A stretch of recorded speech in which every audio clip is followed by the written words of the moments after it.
specifically with small businesses, how does a YouTube channel benefit a small business? Like, how does that work? Well, I think it benefits them in many different ways. Obviously, from an SEO perspective, it helps tremendously because YouTube is owned by Google, and YouTube is thus favored in Google search. Anytime you go on Google, there's always like videos at the top, and YouTube is the second largest search engine in the world. So that alone allows you to be exposed to tons of people. And so from an SEO perspective, it makes obviously a lot of sense. But then also simply from a like engagement perspective, when people see you on video, they're able to connect with you a lot easier and quicker. And it really blows through that know, like, and trust factor that obviously a lot of people talk about in content marketing. And so when you see someone on camera, you get the sense of how it is to work with them. And I think that really benefits small business owners because it is hard to stick out in the sea of, social media and Instagram and all the things. And so if you can show yourself on camera and be like, this is who I am, this is what I do. Do you like the energy that I'm portraying on camera? Would you like more of this? Feel free to reach out. I think that's how they can really benefit from it.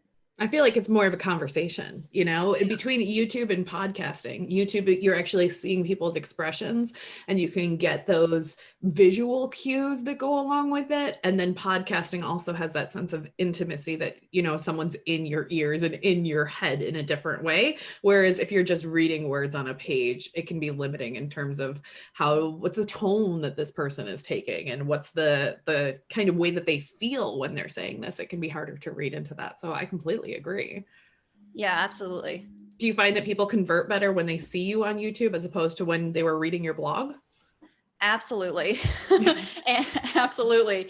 Again, and it's not like I was writing bad blog posts or anything. It was more so just like, I think that people especially when it comes to small business owners, like working with someone and investing in someone's business is a personal decision. Like I personally decided to work with you or work with someone else. And like, I liked your energy, like all these things. So for me, it really helps convert people who are thinking about it and I think it also, it solidifies that you're serious in your business. Like you're putting yourself on camera, like this is who you are. This is like, you're not, I think to me, it's, when I see people with a YouTube channel specifically, to me, it signifies, like they're serious about putting themselves out there and like they really are, trying to reach, a valuable audience and help other people. And I think especially when you go on social media in general, it's sometimes hard to decipher, like from an Instagram page,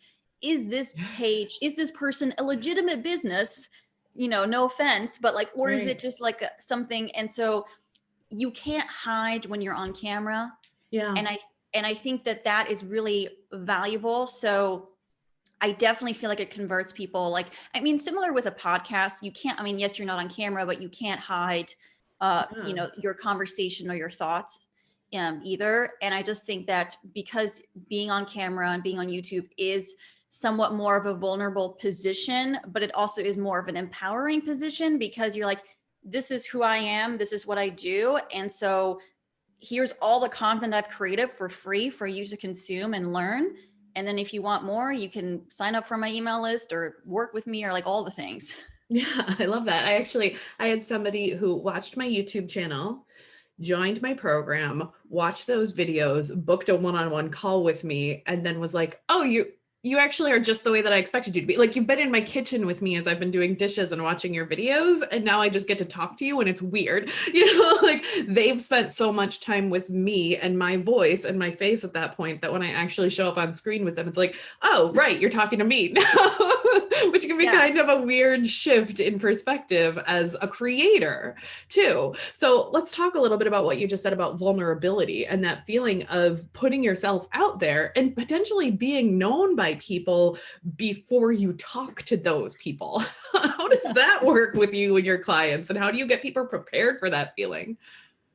Well, it's a fun feeling. And I've had it myself. Obviously, when people come to work with me, they're like, oh yeah, I've been following you for like literal months. I'm like, I knew about your basement renovation. I'm like, what? Like, I didn't even know like that you were watching all this. I mean, it's fun, obviously. I feel like I have people who have watched my kids grow up and like, I don't know who they are. Absolutely. Yeah. Yeah. So I think I prepare my clients mostly in just being more being camera confident, comfortable in front of the camera. And then when they do get the clients or customers who reach out to them to want to work with them, they're already like, oh yeah, like I'm so glad that you enjoyed the content. I think that the more videos you do, obviously the more comfortable you get on camera. And then when someone reaches out and they already know you and all the things, it's obviously surprising in a good way, but it's not like jarring or anything. But it's certainly something that you have to get used to, and you're like, oh yeah, right. Yeah. I put this on the internet for everyone to see.